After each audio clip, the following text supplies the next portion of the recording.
Una producción de Troop.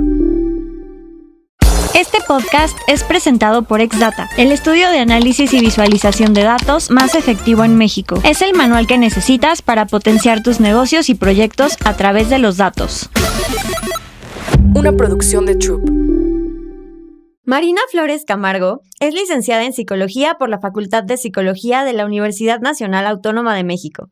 Se ha formado como investigadora psicosocial con enfoque en métodos mixtos, cuantitativo y cualitativo, en la Facultad de Psicología. Se formó en Estadística Avanzada y ha tomado distintos cursos relacionados con el monitoreo y evaluación de proyectos sociales. Ha colaborado como psicóloga social en atención de personas en situación de violencia en el INJUVE, personas en situación de calle en Hogares Providencia y personas con alguna discapacidad en la Clínica Jurídica del Programa Universitario de Derechos Humanos de la UNAM. Colaboró como investigadora en el Centro de Investigaciones Interdisciplinarios en Ciencias y Humanidades en la UNAM. Además, ha fungido como apoyo docente en la Universidad Iberoamericana y como docente intersemestral en la Universidad Autónoma de la Ciudad de Juárez. Participó en 3 estudios por parte de Reinserta: estudio de factores de riesgo y victimización en adolescentes que cometieron delitos de alto impacto social, estudio de maternidad y paternidad en prisión, diagnóstico sobre percepción del desempeño penal en México, y niñas, niños y adolescentes reclutados por la delincuencia organizada. Actualmente lidera la investigación Exposición a la violencia de personas privadas de la libertad en la infancia y adolescencia. Es colaboradora en el libro Sociedad de la Información dentro del tema Los mexicanos vistos por sí mismos, los grandes temas nacionales. Actualmente es directora del área de investigación, monitoreo y evaluación en la Fundación Reinserta y apoyo docente en la Facultad de Psicología de la UNAM en el programa Diseño, Elaboración e Integración de Peritajes Psicológicos. Una producción de Troop. Bienvenidos a Data Shot. Hola, bienvenidos a una nueva temporada de Data Shot. Estoy muy emocionada de grabar este capítulo con 2 personas súper talentosas y que con quienes hicimos un proyecto muy interesante e importante para Exdata. Así que bienvenida Marina, nos acompaña por parte de Reinserta. Hola, muchas gracias. Y también está Val Ramos, parte del equipo de Exdata. Hola Lili, hola Marina. Hola. Y bueno, me gustaría empezar poniendo como un poco en contexto a la audiencia acerca de qué es este proyecto por el que estamos aquí, el que trabajamos en conjunto, y que nos cuentes más acerca de qué es Reinserta. Sí, Reinserta es una organización de la sociedad civil que se enfoca en el trabajo con niñas, niños y adolescentes que han estado en contacto con la violencia. Entonces la intervención va desde ahí, intervención directa con ellos a través de programas y también pues la búsqueda de evidencia constante. Eso forma parte del trabajo que hace Reinserta. Ok. ¿Y cómo fue que eligieron este caso de estudio, que fue el de niñas, niños y adolescentes reclutados por la delincuencia organizada, para dar ese paso a hacerlo una visualización de datos? Principalmente, pues, enfocarnos en la problemática, saber cuál es la carencia en ciertos datos que se refieren al reclutamiento de niñas, niños y adolescentes. Nuestro trabajo siempre ha sido también enfocado en adolescentes que están o estuvieron en conflicto con la ley. Entonces ya nos habíamos dado cuenta que había ciertos casos que no estaban siendo reconocidos respecto al reclutamiento. Queríamos ahondar en la problemática, acercarnos a ella, explorar cuáles eran esos factores que se asociaban o facilitaban el reclutamiento por parte de la delincuencia organizada. Y con base en eso nos dimos a la tarea de generar este estudio, plantear el caso y con base en eso pues hacer el desarrollo de la investigación. Ok. Y cuéntanos un poco más del proceso. ¿Cómo fue la parte como de recolección de data y cómo clasificar esta información, como todo ese proceso de análisis? Pues principalmente el levantamiento fue complejo. Quisiera empezar por ahí porque se dio en un momento muy importante a nivel nacional, que fue el tema de la pandemia, y a nivel internacional. Entonces, estos datos, este planteamiento del estudio se llevó a cabo durante ese periodo de pandemia. Entonces, iba a ser muy complicado levantar los datos. Nos dimos a la tarea de contactar a las autoridades, contar con su apoyo, saber que íbamos a contar con su apoyo, hacer el levantamiento en 7 estados de la República, 7 centros de internamiento de 7 estados de la República, y posteriormente, ya una vez teniendo el levantamiento, yendo con las y los adolescentes, identificando que habían formado parte de la delincuencia organizada, hicimos las entrevistas y ya nos fuimos al análisis de datos. Fue un análisis muy complejo porque se identificaron los factores de riesgo que estaban asociados a facilitar el reclutamiento. Entonces, el análisis siempre se hace por categorías a nivel cualitativo, pero evidentemente las historias son muy complejas, muy fuertes, ¿no? Sí. ese análisis fue muy completo y complejo, y con base en ello pues hicimos ya el cierre del estudio, de la investigación, pero sí nos tomó un tiempo. Órale, ¿cuánto tiempo aproximadamente? El análisis, meses. El levantamiento, un mes y medio, pero el análisis de datos más de un mes, 2, 3 meses aproximadamente, y aún así seguían saliendo datos. Ok. Y antes de este caso en específico, ¿tenían alguna metodología diferente para hacer como este tipo de análisis y levantamientos? O, digo, como considerando lo que mencionabas de que fue en pandemia y como circunstancias diferentes a lo mejor otras épocas. Generalmente lo hacemos con un enfoque mixto, o sea, incluimos técnicas cualitativas, cuantitativas. En particular, y por la complejidad de la problemática y que iba a ser a nivel exploratorio, decidimos hacerlo con un método cualitativo, principalmente con entrevistas. Entonces, nos enfocamos solamente en ello y sobre todo en la redacción de los testimonios y de los casos. Esa parte también fue muy compleja, porque también elegir qué de la historia es lo que puede salir en un estudio, claro, también resulta complejo, pero sí, ese fue el método. Ya, y luego, ¿cómo se da ese salto a transformarlo en una visualización de datos, no? ¿Cómo dices bueno, la información que hay en este caso de estudio, sí va a poder llegar a más personas o tiene sentido que tenga salida a través de una visualización? Pues principalmente se dio con la alianza con Exdata, ya habíamos hecho un proyecto en conjunto y de ahí vino la propuesta. ¿Cómo podemos abordar desde otro estudio y desde otra forma de visualizarlo? No solamente que sea a lo mejor posts en Facebook o en Instagram, sino ya hacer un trabajo más completo. Entonces de ahí salió la oportunidad de visualizarlo, de hacerlo mucho más dinámico para poder integrar estos elementos clave que podrían compartirse, no solamente a nivel interno, a nivel medio, sino con la sociedad en general y que fuera mucho más sencillo. Entonces, de ahí vino el trabajo en conjunto con Exdata. Ok. Y posterior a que ya fue publicada la visualización a través de un sitio web, que vamos a dejar el link para que nuestra audiencia también pueda visualizarlo e interactuar con él. La verdad es que es un tema, pues como mencionamos, muy importante, muy impactante y pues que todo mundo deberíamos tener como más conciencia acerca de todo esto. Pero ¿cuáles fueron las verdaderas ventajas que ustedes vieron posterior a que se publicó? Yo creo que la sensibilización de la sociedad, la sensibilización de medios, la sensibilización de las personas sobre el tema, porque estaba muy escondido. Era algo que existía, pero no queríamos aceptar.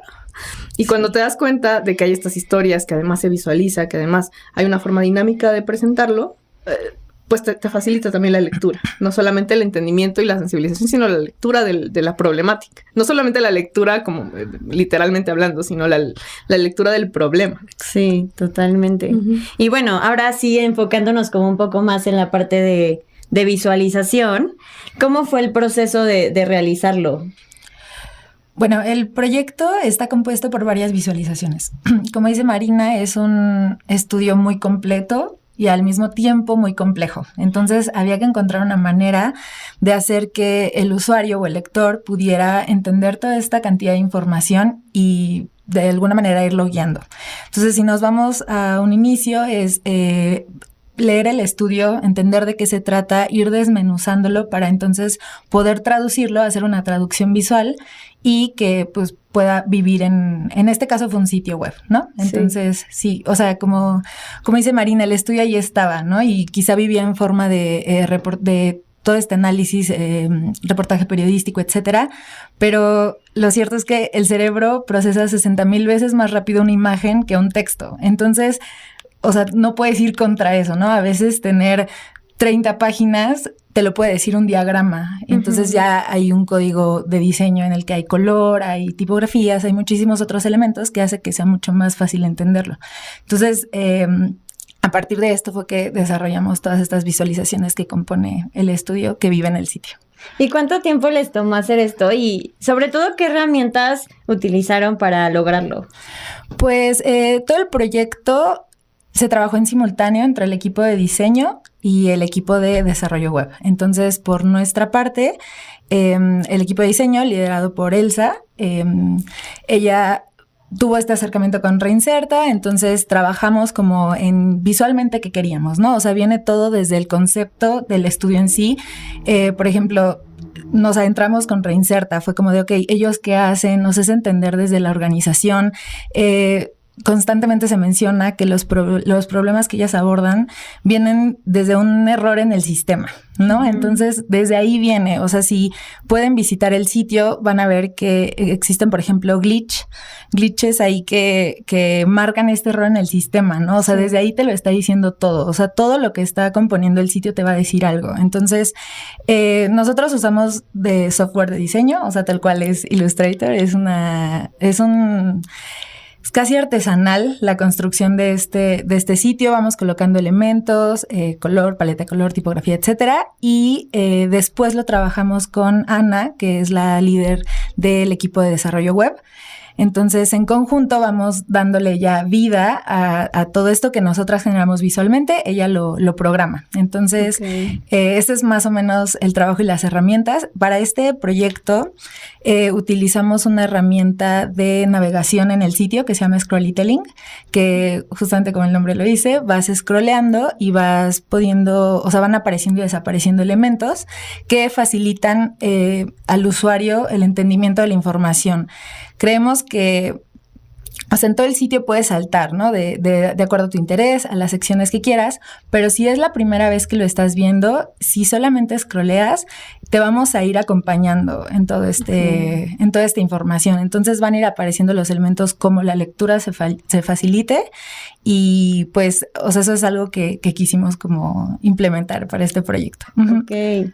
Y también hace ratito mencionaba Marina que quisimos dar como ese salto a no hacerlo nada más un contenido para redes sociales, ¿no? Que hacerlo ya un sitio web con algo más amplio, con todo lo que mencionas del Scrollytelling. ¿Por qué se eligió un sitio web o de qué depende como la salida de un proyecto a través de Database? Pues, por ejemplo, en el laboratorio de datos que nosotras trabajamos, existen diferentes salidas, ¿no? Puede ser desde un posteo, una visualización más sencilla, incluso una visualización interactiva, pero que solamente es un gráfico, ¿no? Entonces, lo importante al empezar a hacer una visualización de datos es tener la información, analizar los niveles de información que tienes para ver qué tan robusta es la base de datos, qué tanto quieres comunicar, y entonces eso te facilita a decidir si puede vivir en un gráfico o si necesitas un poquito más de ayuda. Entonces, a partir de esto, al observar que había muchísimos puntos súper interesantes y que queríamos mostrarlos todos, o sea, fue por eso que decidimos que la salida iba a ser un sitio web. Entonces, en este espacio, en esta plataforma, podemos poner desde el objetivo, la metodología, se encuentran también factores, hallazgos, o sea, vamos desmenuzando toda la información y puedes ir como saltando. Esto también creo que ayuda. Hay una frase que a mí me gusta mucho, que hasta rige mi trabajo, pero dicen que los datos son tan interesantes como las preguntas que les hagas. Entonces, esta también es una invitación a los usuarios de qué estoy viendo y qué quiero saber. O sea, las tres vamos a ver el mismo sitio, pero las tres no vamos a ver lo mismo, aunque sí, o sea, físicamente es lo mismo. Cada quien le va a encontrar otro propósito, otra pregunta. Entonces, justamente eso es lo que quisimos, poner toda esa información para que la gente se cuestione cosas, ¿no? Entonces, por eso fue que fue el sitio web. Ya. Y también me gustaría saber un poco más como de la construcción, porque es un estudio muy amplio, o sea, son más de 300 páginas. Entonces, ¿cómo fueron eligiendo como qué parte iba a aparecer en el sitio? O sea, ¿cómo fue el resumen de la información y transformarlo en estas visualizaciones? Escoger qué va después de qué cosa, integrar los testimonios, las historias, que también es una parte muy impactante. Sí. ¿Cómo fue ese proceso? Pues en un principio, observando el estudio, decidimos que iba a ir de lo general a lo particular, ¿no? O sea, es un tema muy complejo y que también o mucha gente no sabe o mucha gente decide ignorar, ¿no? O sea, que prefieres no saber de estas cosas porque es muy fuerte. Entonces, lo que hicimos fue fuera suave, o sea, como irlos llevando poco a poco, entender por qué se está haciendo el estudio, ¿no? Cuál es la importancia, la metodología que se utilizó, que también lo que decía Marina, los datos cualitativos son súper complejos porque tienes que rascarle y tienes que estarlos ahí medio manoseando, entonces... Esa parte también era importante. La región, usamos mapas, hay varios mapas presentes en donde explicamos las regiones en las que se realizó este estudio, también la diferencia entre ellas, por ejemplo, ciertos hallazgos de que en algunas regiones era el nivel de violencia más elevado que en otras, eso también lo mostramos. Y viene la parte de los hallazgos, que esa era muy robusta, esa fue de las que más ahí reto nos puso.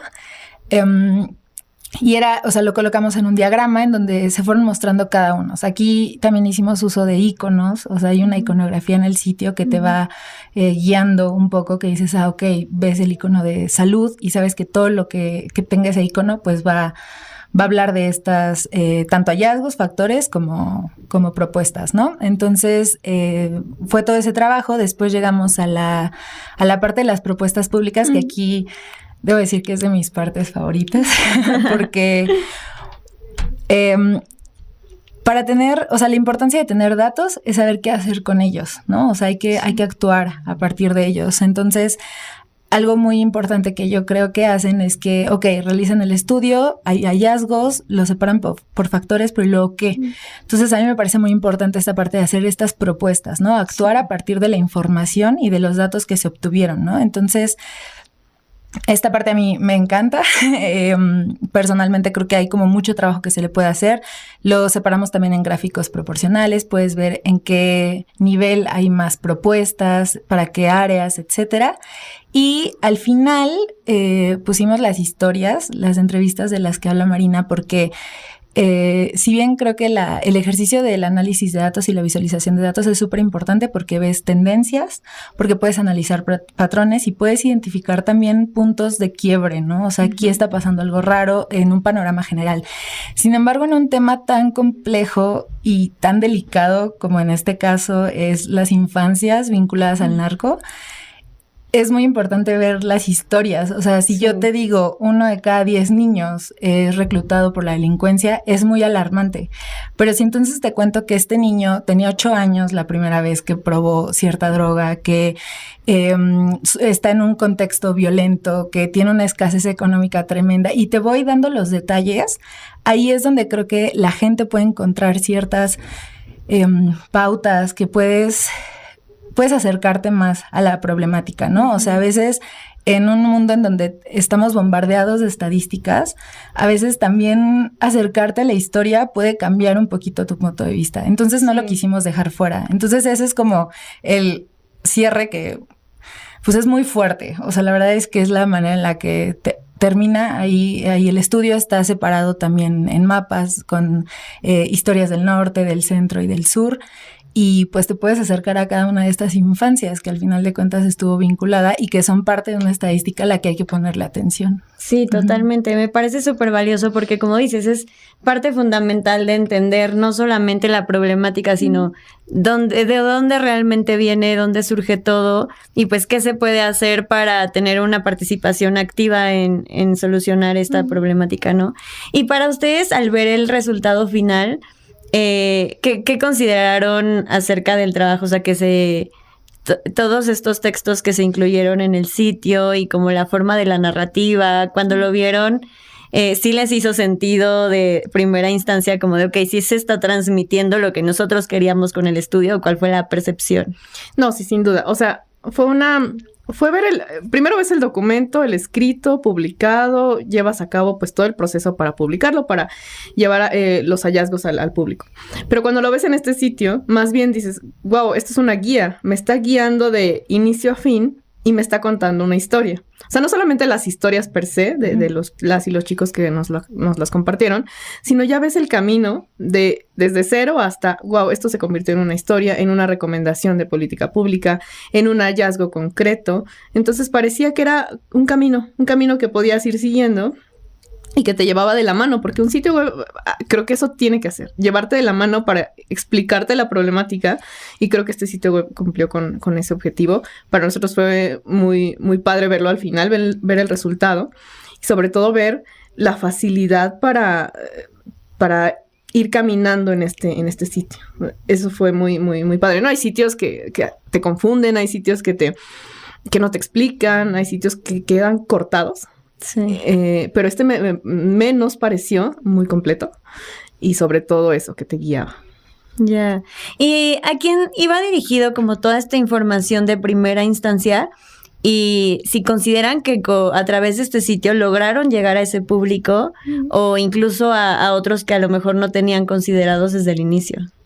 Sí, principalmente se hace como a forma de generar evidencia. Entonces puedes impactar a la parte académica, a los medios, a otras instituciones, otras ONGs que trabajan con el tema, pero principalmente pues es llevarlo a la sociedad en general, al público, para que se comprenda una problemática, pues que decimos, sí, la vemos en el periódico, pero la ignoramos, la escuchamos en radio y la ignoramos. Es más bien, aquí está el proceso de investigación que llevamos. Ahora comprendamos la problemática, comprendamos esos factores que están ahí mencionados, los hallazgos de cada factor, y entonces ahora sí determinemos qué como sociedad podemos hacer. Uh-huh. Y es ahí donde pues justo nos ayuda mucho este tipo de caminos. Y creo que aquí, complementando un poquito eso, también esa creo que es otra razón muy importante de por qué debe vivir en un sitio web. Si bien sabemos que no está acceso de todo el mundo, pues es el medio principal de donde se puede difundir y divulgar información. Entonces, creo que eso rompe un poco la barrera, ¿no? Nosotras a veces muy románticamente decimos que con la visualización de datos puedes democratizar información, que al final de cuentas se trata de eso, ¿no? O sea, cómo hacer que esta investigación que ya está hecha no se empolve, que no, o sea, que se expanda un poquito más, ¿no? Entonces, creo que complementando un poco lo que dices, quizá, aunque tienes una audiencia específica, a veces Internet llega y te dice, esto no tienes idea a quién va a llegar, ¿no? Entonces, creo que eso es algo que también rescato mucho del hecho de que viva en un sitio web. Sí, totalmente de acuerdo con ustedes. Y algo que me encanta también es que podemos hacer uso de otras herramientas como redes sociales, como este tipo de espacios como podcast, entrevistas, que es como retomar algo tan sencillo como un link y compartirlo a más personas, y pues así poco a poco se va haciendo esta bolita de nieve. Y también me gustaría como hacer un poco de énfasis en cómo es que como individuos, podemos apoyar o como a solucionar un poco esta problemática o aportar nuestro granito de arena. Justo pensaba un poco en algo similar, y lo hemos venido pensando, pero siempre es la apertura. La apertura a nivel ideológico, creo, y también en términos de ciertos valores. Apertura creo que es la palabra clave. ¿A qué estoy abierto? Y si no estoy abierto, puedo abrirme a entender la problemática, a entender en qué puedo ayudar. Y yo creo que siempre el primer paso es apertura, sensibilización, y ya después comienzas a tomar acción. Primero hay que ser conscientes de qué sucede, qué está pasando, qué sí puedo hacer y qué no puedo hacer, porque también hay que conocer esos límites. Y ya con base en eso decidir, ok, creo que aquí puedo aportar mi granito de arena, no sé, en nuestro caso, ¿no? Yo soy psicóloga, entonces a mí me gustaría, psicóloga social, entonces me gustaría llevarlo desde un terreno psicosocial, ¿no? Entonces generar una propuesta que lleve hacia ese entorno. Si estamos en medios, bueno, pues entonces difundirlo de manera responsable. Si estamos depende claro el contexto.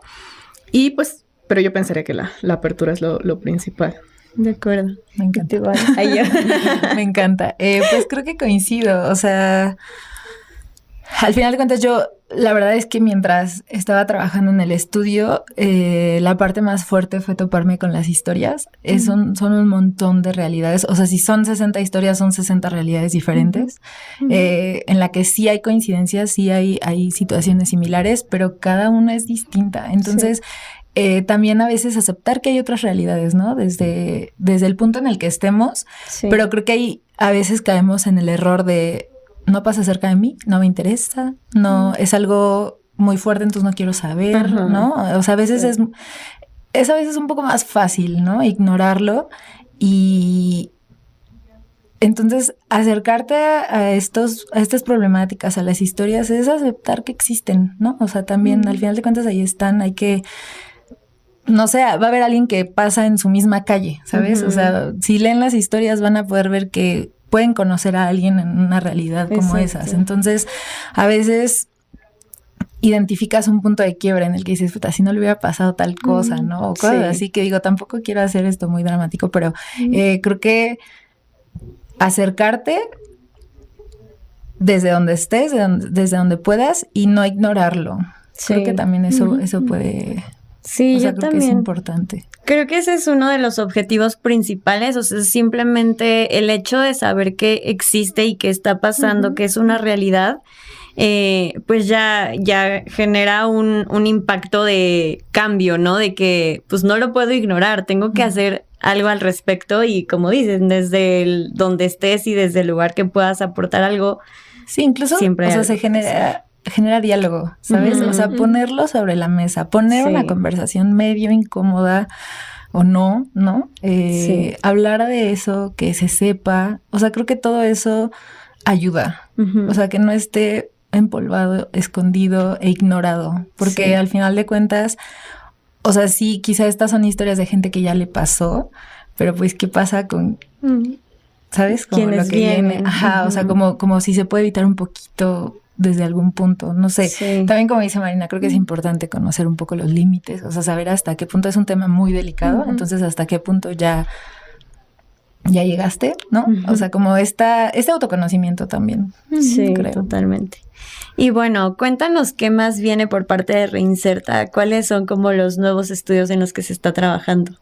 Sí, pues bueno, desde este estudio, el cierre va a ser seguirlo posicionando en todos los terrenos, específicamente ahorita también el político, porque pues de ahí también sacamos muchas estrategias para involucrarnos, para generar programas y propuestas, ¿no? Sí. Ahora estamos en el terreno que se afina a nuestra organización, al objetivo de la organización, que sigue siendo explorar sobre la violencia, la exposición a la violencia, situaciones traumáticas, factores de riesgo de personas que pues estuvieron en contacto con la violencia en su momento, ¿no? Y saber, por ejemplo, personas privadas de libertad, adolescentes que están o estuvieron en conflicto con la ley, víctimas, sobrevivientes de violencias graves. Entonces, todo eso, esos terrenos son los que nos aquejan ahorita y sobre los que estamos generando evidencia.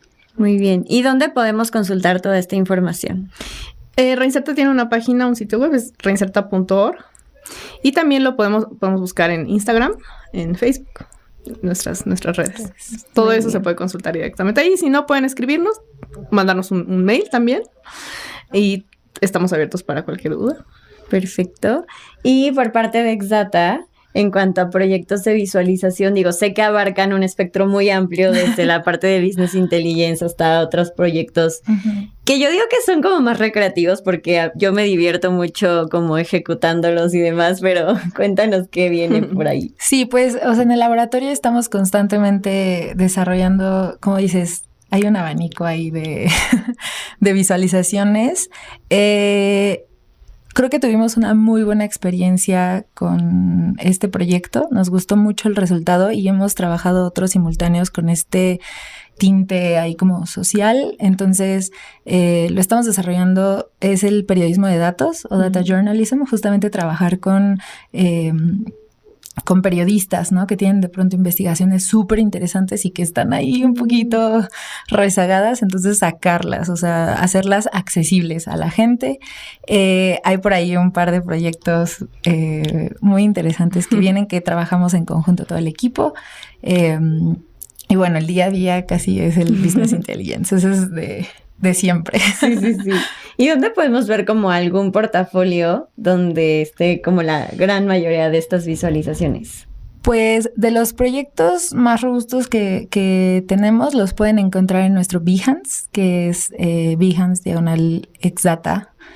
Y ahí pueden ver como todas estas colaboraciones periodísticas que hemos hecho. Otras también, hay una sección que tenemos que nos encanta porque como que cada una desarrolla un proyecto de acuerdo al interés personal. Entonces, ahí también es muy interesante ver las diferentes personalidades que trabajamos juntas. Entonces, cada quien de acuerdo a su interés, ahí vamos desarrollando algún proyecto. Ahí también los pueden conocer. Y pues Instagram, ahí tenemos parte del portafolio, pero es más como visualizaciones del día a día. Sí. Muy bien. Y bueno, para cerrar, me gustaría hacerles una pregunta que le hacemos a todos nuestros invitados, que es, hablando de datos, ¿cuál es el dato que más les ha volado la cabeza? Digo, en cualquier contexto, pero que digan, wow, saber esto me cambió. Pues pensando en esta problemática en particular, uno de los datos que más me saltó y me voló la cabeza fue, a veces se creía, o sea, se pensaba que llegar a la delincuencia organizada iba por pasos, que antes de llegar allá era, no sé, formar parte de un grupo, de una pandilla. Uno de los datos que aquí más me saltó fue, no es cierto. O sea, un niño puede dejar la escuela e inmediatamente irse a la delincuencia organizada, ser reclutado, o que ese contexto le facilite ser reclutado por la delincuencia organizada. No tienes que pasar otros sitios o no estar en otros grupos, no es necesario. Simplemente pasas. Y esto es guau, ¿no? ¿Qué tan fácil puede ser formar parte de un grupo? Sí. ¿Qué tan fácil puede ser de un día a otro, ¿no? Un día estudiar y al otro día, pues, asesinar a alguien. Delinquir, cometer un delito. Eso es... Me exploto. Sí, sí, sí. Es muy fuerte observando todo eso. Sí. Yo qué dato me voló la cabeza. Ay, la verdad es que no. Ahorita estoy intentando pensar un poquito más en cotidianeidad, o sea, como lo que diario consumo, etcétera. Y creo que no es un dato, sino que algo que me sigue ahí como impactando un poco es, por ejemplo, en tema musical, como sale un sencillo y en una hora ya sabes la cantidad de gente que lo escuchó, cuántas reproducciones, el éxito, o sea, como poder medir la inmediatez, no sé, o sea, eso me sigue volando y que además hace 3 horas era Shakira y ahorita ya es Dua Lipa, o sea, como que, ¿sabes? O sea, como que es así, son reproducciones que se pueden medir en el momento y que te pueden llevar o al éxito o para el otro lado. Entonces, no sé, o sea, como que todo eso sigue siendo para mí como muy impactante, como la inmediatez de los datos. Ok, muy bien. Pues muchas gracias por participar en este espacio, nuevamente hablando acerca de este estudio. Creo que siempre es importante retomar estos temas y creo que siempre sale algo más y como concientizar, seguir concientizando de que desde donde estemos podemos aportar algo. Entonces, muchas gracias, Marina, muchas gracias, Val. Gracias. Y pues los invito a interactuar con este sitio web, a que se enteren acerca del caso de estudio, a que también desde donde estén puedan aportar algo, que puedan compartirlo para seguir llegando a más personas. Y nos vemos en el próximo episodio. Gracias. Gracias.